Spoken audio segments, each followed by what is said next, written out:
Rodada de Champions League, você estávamos sentindo falta dessa competição, né? Que é a melhor competição do mundo e no meu caso, como apostador, é a competição que eu mais sou lucrativo, né? Por quê? Porque a maioria dos jogos são jogos decisivos, ainda mais nesse formato de liga. As equipes estão sempre buscando algumas se classificar direto, outros buscando somente a classificação, né? Sair da zona lá de baixo de não classificação. Então acaba que a maioria dos jogos são jogos decisivos e você sabe que as equipes vão dar tudo de si para poder vencer. Então, acontece zebras? Acontece, mas são zebras previsíveis. E eu vou aqui falar para você o que é que pode acontecer. Tá? Real Madrid numa crise muito grande, mas será que vai perder e se complicar para o Mônaco? Tem o Manchester City, que também vem para uma derrota aí para o Manchester United. E tem muitos jogos interessantes, como vocês estão vendo, e eu vou analisar tudo aqui para você. Curte o vídeo, beleza? Isso aí é para me ajudar, obviamente. Se você quiser não curtir agora, espera até o final se você gostar das análises. Eu vou deixar uma aposta aqui para você no final desse vídeo, que é a aposta que eu deixo todo final de vídeo aqui do YouTube. Aí você se inscreve no canal também, além de deixar o like, né? Vamos lá, vamos começar aqui a falar da Champions League. Eu vou começar com os dois favoritos do dia, tá? Na minha opinião, que é o Manchester City e o Real Madrid, tá? O Real Madrid vai jogar fora de casa contra o Bodo Glimt. O Bodo Glimt, o campo, é um campo de grama sintética, então a bola é uma bola que corre muito rápido.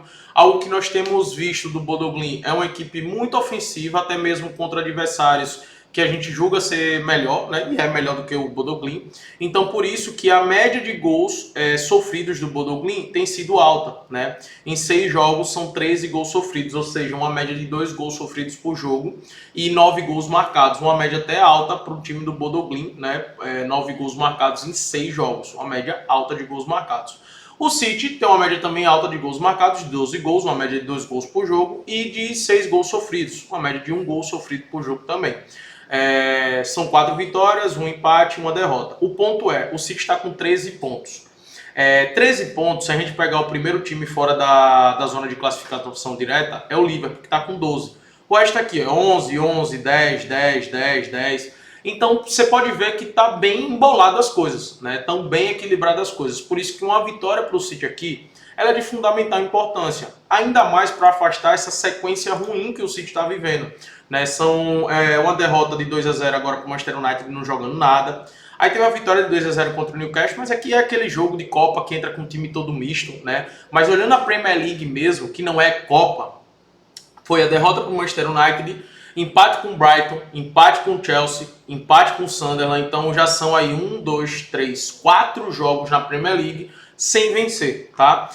Por esse motivo, eu gosto de atuar com 2 cenários aqui. Eu gosto de uma dupla, para você utilizar em uma dupla, o empate ou City, junto com o mercado de gols o mais de 1,5. Aí você pode combinar com a dupla, como por exemplo, daqui a pouco eu vou falar do Real Madrid. E no ao vivo, eu vou esperar a odds valorizar do City, para tentar pegar uma odds pelo menos 1,50 e também para analisar como é que vai estar o jogo. Né? Mas o mercado de gols, na minha opinião, é o mercado mais seguro para esse confronto e o empate ao City também, obviamente. Mas o City é favorito sim, tá, galera? O Real Madrid vai enfrentar o Mônaco. Como eu falei, o Real Madrid vive uma crise, foi vaiado pra caramba, a maioria dos jogadores foram vaiados agora no último jogo, principalmente o Vini Júnior e o Bellingham. O Vini Júnior com uma vaia muito maior, pedindo demissão do Florentino Pérez, mas o Real Madrid foi lá, venceu. E o Barcelona acabou perdendo no final de semana, então fez com que o Real Madrid e o Barcelona ficassem somente um ponto de diferença.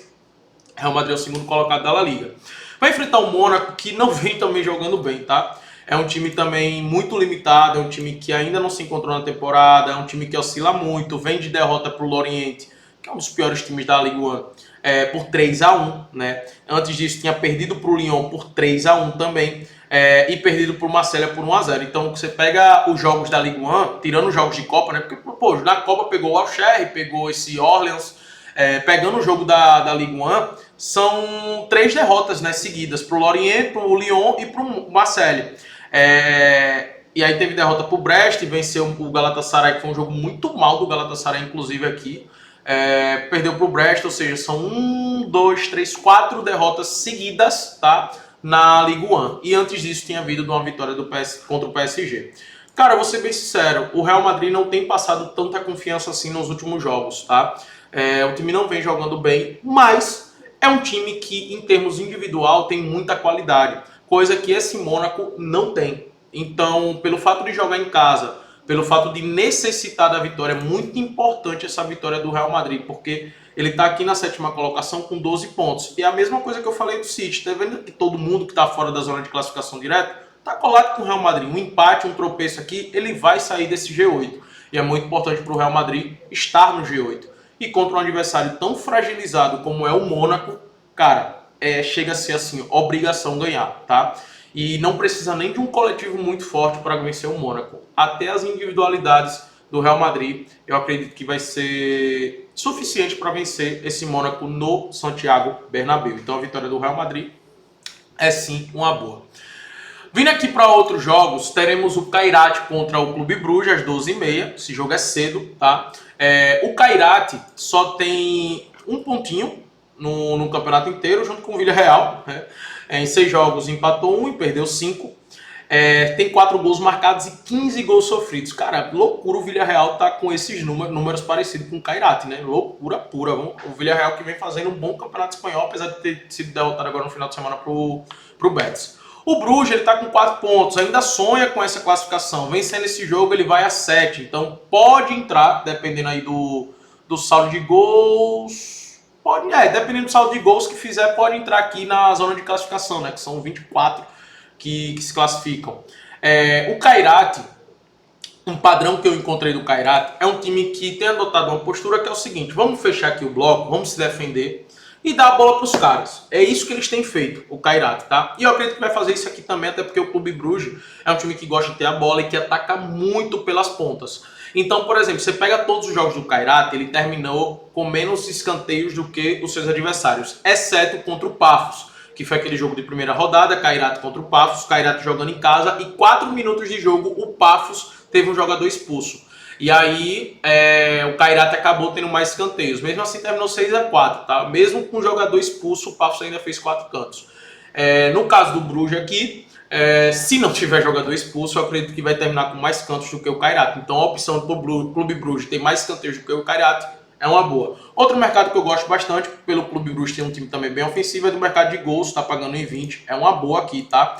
E outro mercado que eu gosto também é do empate anula. O empate não tem aposta pagando em 22 para você combinar nenhuma dupla no pré-jogo, é excelente. E a vitória do Clube Bruges, Marcão, você não gosta? Cara, eu deixaria pro ao vivo, porque por mais que o Kairat seja uma equipe muito ruim, eles vão jogar num bloco muito baixo e o Clube Bruges pode ter dificuldade. Então, no ao vivo é melhor a gente estar de olho no que pode aproveitar aqui, né, em relação à vitória do Clube Bruges. No pré-jogo eu recomendo utilizar o empate anula, o Clube Bruges para ter mais escanteio no jogo, é uma boa. E o mercado de gols pode ser uma boa também. Eu não fiz no pré-jogo não, mercado de gols, tá? Mas pode ser uma boa. Inter de Milão e Arsenal, um grande jogo, duas grandes equipes. E, cara, aqui o ponto para mim é o seguinte: o Arsenal é o líder hoje, isolado, né? E não vai perder, não deve perder essa liderança, a não ser que o Bayern de Munique ganhe, o Arsenal perca o jogo contra a Inter de Milão, o Bayern de Munique ganhe aplicando uma goleada. Aí o Bayern pode ultrapassar por conta do saldo de gols. Mas hoje o saldo de gols é 16 aqui, né, do Arsenal, e o do Bayern de Munique 11, então a diferença assim, boa. E além disso, ainda no confronto direto, o Arsenal venceu o Bayern de Munique, por isso que é líder, né? O Arsenal de 6 venceu 6, o Bayern de Munique de 6 venceu 5, e tem uma derrota que foi justamente pro Arsenal. É um jogo difícil pro Arsenal, tá? E o Arsenal tem tido muita dificuldade em marcar gols, em criar jogadas. O Arsenal tem explorado muito a bola aérea. Chega a ser um jogo muito chato, inclusive, de se assistir os jogos do Arsenal, porque é um time que tem a posse, que toca, mas quando chega ali no último terço do campo, passa a bola para o Saka, passa a bola para os pontas, e os pontas cruzam na área. Esse tem sido o jogo do Arsenal, né? Controla o jogo, mas quando chega no último terço não tem tido tanta criatividade assim para poder criar boas jogadas e boas chances de gol. Então tem sido um jogo chato. A Inter de Milão parece a mesma Inter de Milão dos últimos anos, tá? O Chivu, né? Chivu, alguns chamam de Chivu, mas é Chivu, eu acho que se pronuncia.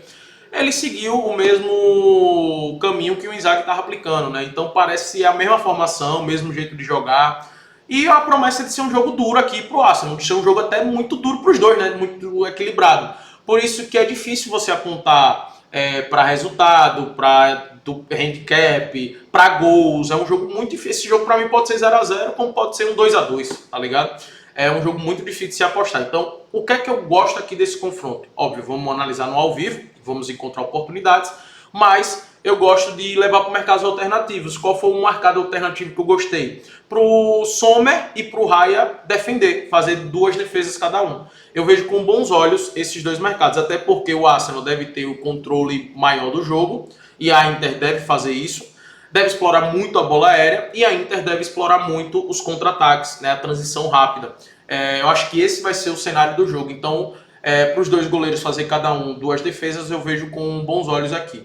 O Copenhague vai enfrentar o Napoli e, sinceramente, eu não fiz absolutamente nada nesse jogo, porque o Napoli, apesar de ser favorito aqui, é um time que, para mim, não passa tanta confiança, é um time que, para mim, que está oscilando bastante nesse momento da temporada.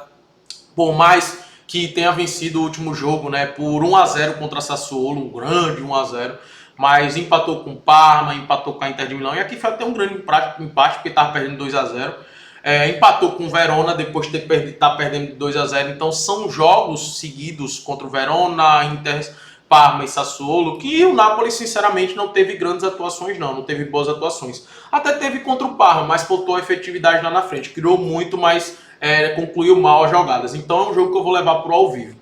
E outros jogos que nós teremos, jogos bons pra caramba, Sporting contra o PSG, né? O PSG pagando em 75, eu até gosto dessa odds. Para mim, o empate e PSG para combinar em uma dupla é uma boa, tá? Tá pagando 1,20, né?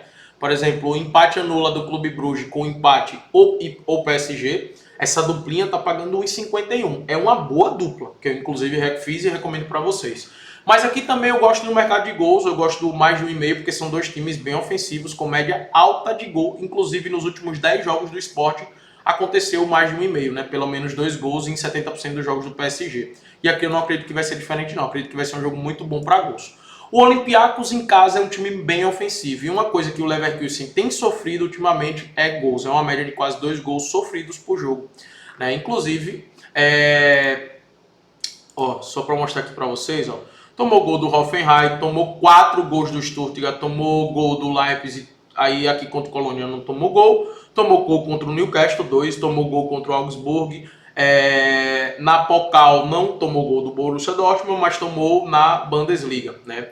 Então é um time que vem tomando muitos gols. E aí venceu o City aquele 2-0, né, emblemático, mas o City entrou com o time todo reserva e tomou gol do Wolfsburg, tá? Então é um time que vem sofrendo muitos gols. E o Olympiacos marcou gol até no Real Madrid, tá? Nessa temporada. Ganhou de 1-0 contra o Kairat, mas o Kairat fechadão pra caramba. E marcou gol, porque aqui não tá aparecendo, porque aqui só aparece os últimos 10 jogos, mas marcou gol contra o Real Madrid, marcou gol contra o Barcelona. E eu acredito que vai marcar gol aqui. Eu gosto muito do mercado de gols, o mais de 1,5 tá pagando em 22, o ambos marcam tá pagando em 61. Pra mim é uma boa aqui. Tá de olho, são 2 times bem ofensivos, 2 times com uma média alta de gols marcados. O Tottenham contra o Borussia Dortmund, eu não fiz absolutamente nada nesse jogo, mas eu vou estar de olho sim também no mais de 1,5, ou até mesmo no ambos marcam no ao vivo. E eu não olhei, mas eu vou até olhar os goleiros para fazer 2 defesas cada um. Se estiver pagando bem, eu até vou fazer essa aposta que pode ser uma boa. Mas em termos de resultado eu vejo um jogo muito equilibrado. O Borussia Dortmund não tem passado tanta confiança assim, muito menos o Tottenham. Jogo muito difícil de trabalhar aqui, de atuar. E para finalizar, Villarreal contra o Ajax. O Villarreal na Champions é um Villarreal completamente diferente do Villarreal que a gente está vendo na La Liga. Aqui eu já olho logo e vejo muito bom o jogo favorável para gols, né? Escanteios do Villarreal também, para fazer pelo menos 2, 3 cantos, é uma boa. E dar 3 chutes no gol também é uma boa. Mas são 2 times que vêm sofrendo muitos gols, mas também que marcam muitos gols, por isso que o mercado de gols é uma boa. Nos últimos 10 jogos do Ajax, em todos aconteceu pelo menos 2 gols, em 90%, ou seja, dos últimos 10 e 9, aconteceu pelo menos 2 gols nos jogos do Villarreal. Então, é um jogo muito bom para gols, tá? Se você gostou desse vídeo, curte, se inscreve no canal, compartilha pro seu amigo, espero ter te ajudado. Aposta, eu deixei várias aqui, né? Mas aposta do dia, eu gosto da vitória do Real Madrid, com o empate ao City mais de 1,5, aqui contra o Bodo Glimt. Eu gosto dessa opção. Outra aposta que eu gosto também é do empate anula Clube Bruges, junto com o empate ou PSG, para mim é uma boa. E o Clube Bruges, para ter mais cantos no jogo também, é mais uma boa opção. Caramba, deixei 3 apostas aqui para você. Excelente, tá?